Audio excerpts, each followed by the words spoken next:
Okay guys, back for another one. In the last video I showed you that we had gone shopping at the local aquarium shop, and so there was a couple things in that box that we finished acclimatizing. So it's been maybe about 4 hours, and so things are starting to open up. And so let me just show you what we got. So the first thing that we got are two small snails like this guy, because our hermit crabs had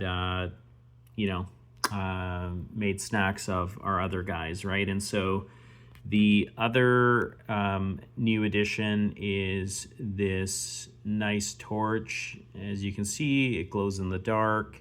It's still probably going to grow further. I mean, this torch, when I got it, and I asked this in the last video, I wasn't sure where they would grow, but now come to think about it, the tentacles are expanding.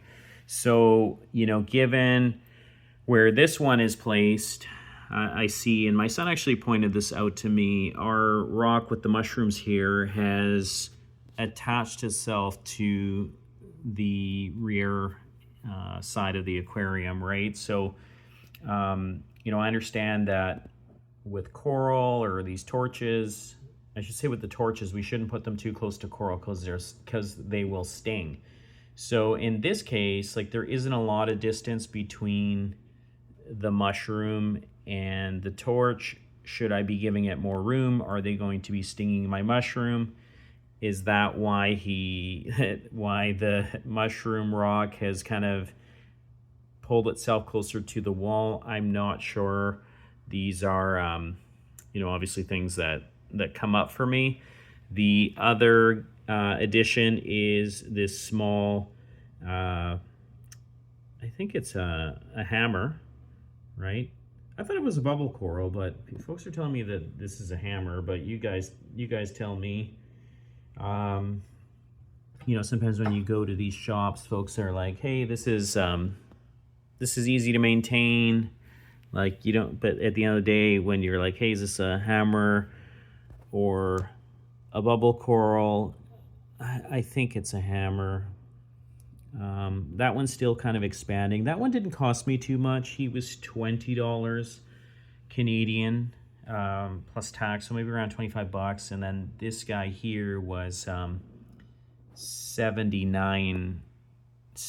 $80 Canadian plus tax, around $86. So maybe, all in all, and then these little snail guys were just a few dollars, but all in all,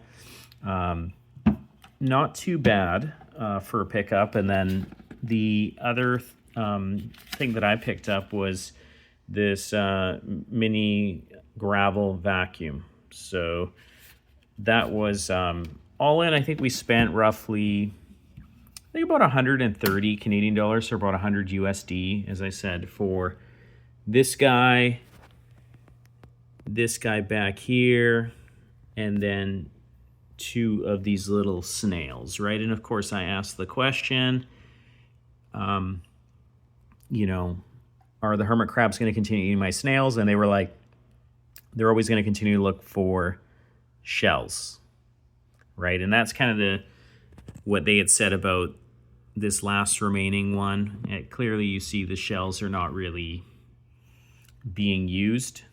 I mean, we had initially 3 of those guys. They lasted 8 weeks. I don't want to continue buying snails, but obviously I want them to clean the glass, right? And so that's really what I need them for. I need them to keep the tank clean. I've been asking folks for suggestions around how to clean grime along the edge of the sand, and that's why the fellow at the aquarium store said get the mini gravel vacuum. That will help. But that said, do you guys stick your hands in the aquarium and use a sponge to get rid of this, or do I use a razor blade? What's what's best practice, guys? I understand we're not supposed to stick our hands in too much, and that's kind of I'm trying to stick to that. You know, I don't want to stick my hands in this guy too much. Should I be buying a tool to level out the sand? I mean, the pistol shrimp, he's made his cave in there, and I don't want to really interfere with it, but I also want to clean along the edges, right? So I think in terms of additions for coral, I mean, maybe there's other things that I could add. You know, sometimes when I'm in the shop, I'll be like, hey, should I get this Kenya tree? And then they tell me, no, it's going to overgrow your aquarium. Or like, it's almost like a green grass, like LP. I forget what it's called, but it's almost like a green grass that grows really quickly. They told me to stay away from it. So here we see the aquarium, or sorry, I should say the new snails. So we got two guys like that. Let's just, oh wow, this is really neat. I love it when the shrimp starts cleaning the fish. Really cool. So there's the goby inspecting. There's our red leg. I still think for $10 he was a good find. Canadian, of course, right? So again, it's about $6. It's interesting because like when I did acclimatize them, I know I had asked that question. So I did acclimatize that guy there, and I did acclimatize this guy here. Not sure if I need more flow in the tank because, like, as you see, this torch is quite spread out. So what do you think? Do you think these prices that I paid, $79 for him, $20 for that one? Again, these are Canadian dollars, so we can take 30% off the top. Is it fair pricing for roughly $100 US? This guy in the back, and two little snails like that. What do you guys think? I don't know, where's the other snail? He's gone. So yeah, that's it for now. I mean, they had this pom-pom crab in the store, which was like cool, but he was missing his pom-pom, so I didn't really want to pay 30 Canadian dollars for that. So I said, okay, I'll wait for that. I did see some scooter blennies. I did capture some video in the store, so I'm going to go ahead and post that. So keep an eye out for that one, guys. And, you know, hopefully you enjoy it. And if you see anything that's like interesting in those clips, you know, comment on them.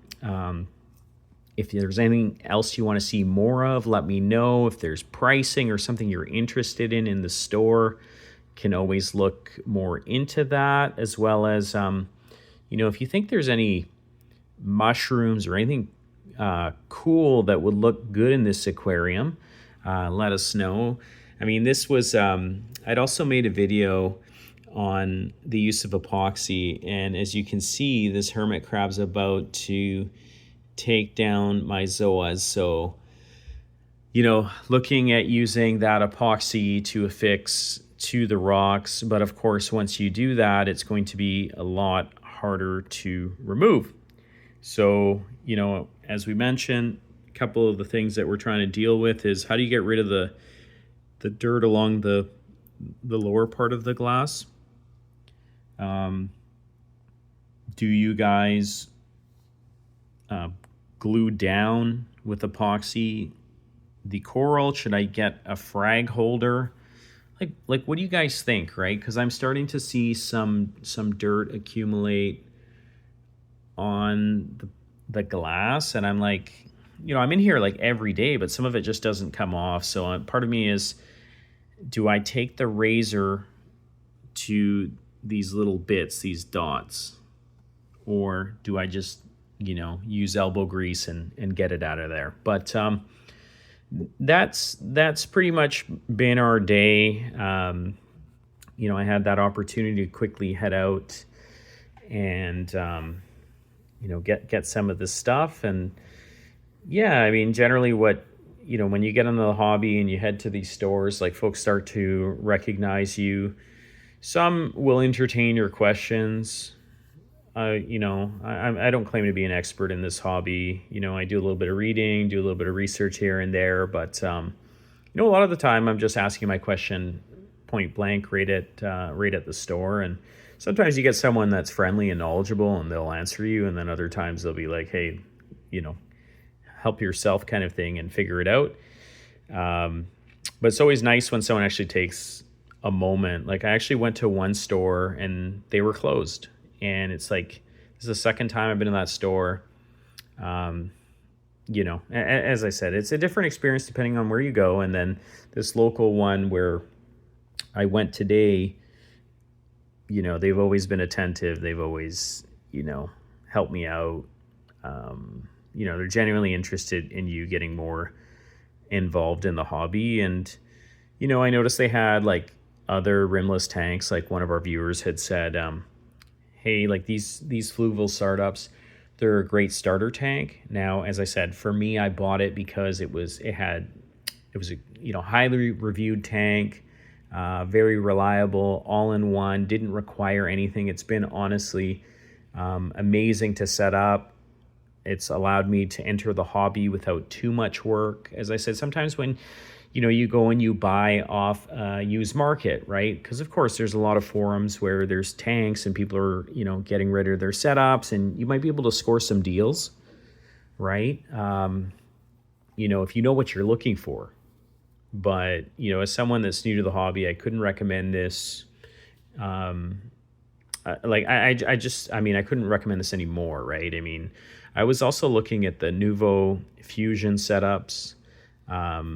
Initially, like I was interested a few years ago in the 10-gallon Nuvo. It was like a cube. And then I was interested in their 15-gallon because they did a reiteration of that. And then, you know, I was looking at other Peninsula tanks offered by other competitors, and I settled on the Fluval because for a Peninsula tank, again, you know, considered nano, like if I lived in a big home, oh, for sure, I would have bought probably a Fluval Flex 32 if I had somewhere to actually put it, because I want to do less water changes, not more. But now having done this one, you know, as I said, I got the two clowns and the goby and the pistol. I'm pretty stocked, right? I mean, I got some inverts in there, and maybe there's a little room for that. I don't know that I'm going to put a starfish in. Like when I was in the store, they had some really beautiful starfish and urchins, but yeah, there's just so many different livestock that you could add, and I think that's one part of, you know, if you have a larger aquarium, there's probably more room for error if something were to go wrong. I think that's an advantage. But the other main advantage, in my opinion, would be just the fact that you could keep so much in it and it wouldn't look too crowded, right? I mean, I don't know if I'm starting to look too crowded. I mean, I'll continue to add more zoas and mushrooms and perhaps you know, anything that really catches my eye that's really not too difficult to maintain. And maybe as I gain more experience in this hobby, I'll be more inclined to try more difficult fish like the scooter blenny. I know some of our viewers have said, you know, the blenny's actually not too bad to keep. Like some folks are saying that they've been able to feed them pellets and they took to pellets, whereas like other folks say, you know, they need live food or a combination of both. And, you know, like my main question still comes down to like, what happens when you are not at home, right? When you need to leave, right? And so, I mean, one of our recent videos talked about salt creep, right? And, you know, how salt creep can impact equipment or can have adverse effects on a tank should that hardened salt fall back into the water. So one of our viewers, again, made me aware that it would increase potentially phosphorus in the tank if that hardened salt falls back into the water, right? You know, I'd also posed a question around whether the equipment should be cleaned, like a wave maker, right? If it has hardened salt on a certain part of it because there's been water evaporation, should we be cleaning that? The answer is yes. You know, clean your cords, right? We want this equipment to last. We don't always want to be replacing it if we can avoid it. The lighting, in this case, because the light sits on the top, it's easy enough to pull out and give it a wipe, right? Because there is a bit of splash. The other thing that I found interesting that came up in our comments was, I've heard that some folks run 2 heaters in the tank, and should there be an outage, right, you have, let's say, a backup power supply on the bottom of your tank. Well, one, the power supply would allow the heaters to continue working in the event of an outage. That's amazing. But let's say we didn't have an outage, but your heater failed. Well, if you have 2 heaters running at the same temperature, if one goes, then presumably your second heater would be the backup. So I hadn't given consideration to that. Initially, it's funny how when you enter the hobby, you want to try to control your costs.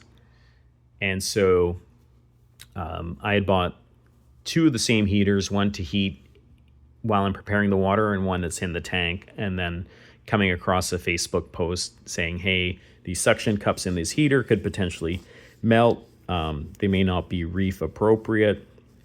That might be just a single person's experience. So now I'm going to have to monitor those suction cups periodically and make sure that they're not melting.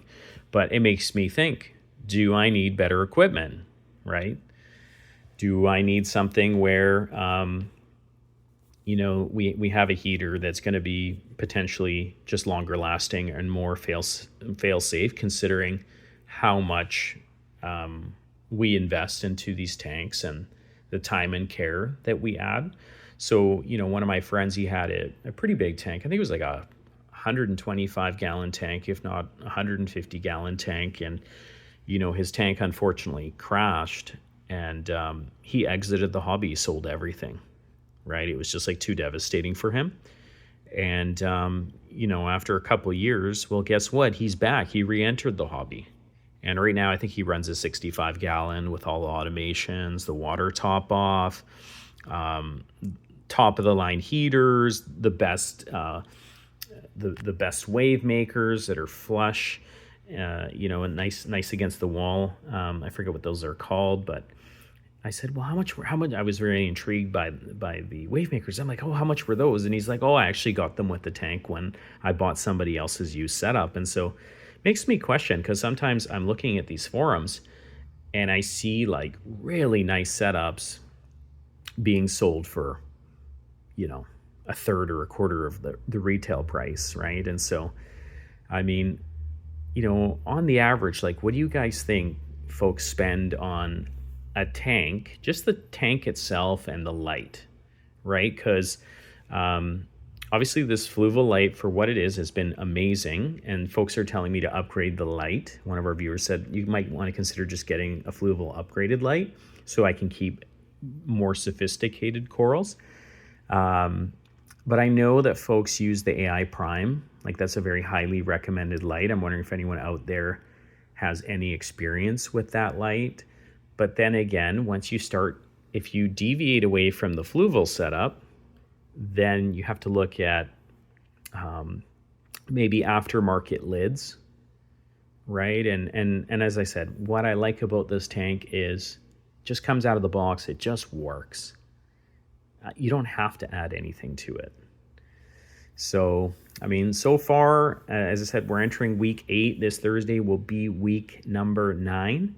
And as I said, we're really enjoying things. And if you guys have any recommendations, if you like our new additions, let us know.